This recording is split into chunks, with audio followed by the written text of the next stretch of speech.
इसमें ये विवेक उर्वशी ये आरोपी है और ये चुड़ियाला गांव का रहने वाला है जो कि भगवानपुर थाने के अंतर्गत आता है। और कल इसमें इसकी दो बहनें संगीता और पुष्पा और पुष्पा के साथ जो पति हैं संदीप ने फायर किया और गोली लगने की वजह से संगीता और पुष्पा दोनों की मृत्यु कारित हुई।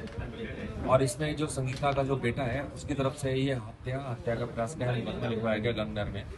और रात को ही इसकी अरेस्टिंग हो गई थी और जो इससे पूछताछ हुई है उसमें इसने ये बताया है कि इसको अपने दोनों बहनों के चरित्र पर शक था और इनका संपत्ति विवाद भी है।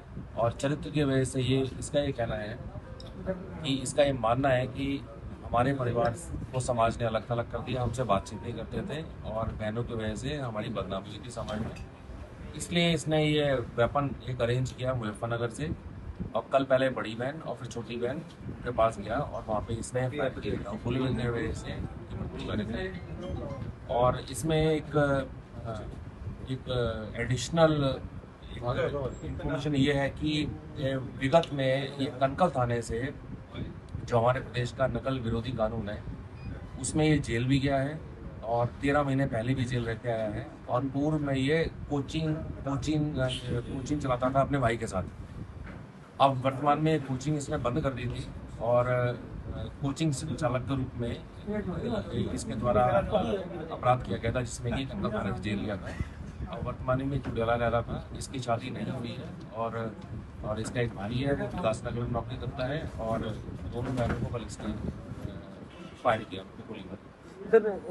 हमारे परिवार में कोई मिलते जुलते नहीं थे लोग और मेरी शादी भी नहीं हो पा रही थी और लोगों का कहना था कि मेरे बहनों के चरित्र की वजह से हमारे परिवार की बदनामी हो रही है, इसकी वजह से ये भी इसका कहना था। संपत्ति विवाद भी है सर कुछ? संपत्ति विवाद भी इसके द्वारा बताया गया है। अभी इसको हम डिटेल में जाएंगे कि एग्जैक्टली क्या है। इसकी मदर है घर में, माता जी हैं, उनसे बात करके और जो चूँकि कल ही रात का मामला है, कल ही रात को इसकी अरेस्टिंग तत्काल कर ली गई थी और पूर्णतः पारिवारिक विवाद है ये और सगा भाई है उनका। और इसमें जो संपत्ति विवाद बताया गया है तो इसका जो डिटेल्स मिलेंगी अभी आगे फिर आपसे शेयर करेंगे आप। सर हत्या में जो अवैध असला है वो भी 15 बोर का और उसके साथ 6 खोखे जो इसमें फायर किए हैं वो बरामद हुए हैं। और इसके द्वारा ये बताया गया कि मुजफ्फरनगर से इसने अरेंज किया था और कहाँ से लाया था, कब लाया था, ये किससे लाया था उसकी हम जानकारी कर रहे हैं, उसमें भी कार्रवाई करेंगे। कल वाला जो प्रकरण है इसमें सगा भाई है, बहन पे गोली चली है, सगे भाई ने बहन पे, इसमें कोई संगठित अपराध शामिल नहीं है। इसके पूर्व वाले प्रकरण में भी आपको पता है कि जो फायर हुआ था उसमें वो उसकी बहन के साथ मिलना जुलना था। उसका कहना था मेरी बहन से मत मिलो और जब बात बहुत आगे बढ़ गई तब उसने उसमें फायर किया था। तो इन दोनों अपराधों में कोई संगठित गैंग या कोई पेशेवर अपराधी शामिल नहीं है, दोनों पारिवारिक मामले थे और दोनों को तत्काल वर्कआउट करके अरेस्टिंग करके उनको जेल भेजा गया। सर तमंचा था CMP कंट्री मेड पिस्टल।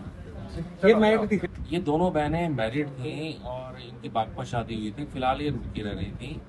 और जो ये मुकदमा लिखा गया है बड़ी बहन के बेटे के द्वारा ही, वो वादी मुकदमा है इसका, उसके द्वारा ये मुकदमा लिखा गया है।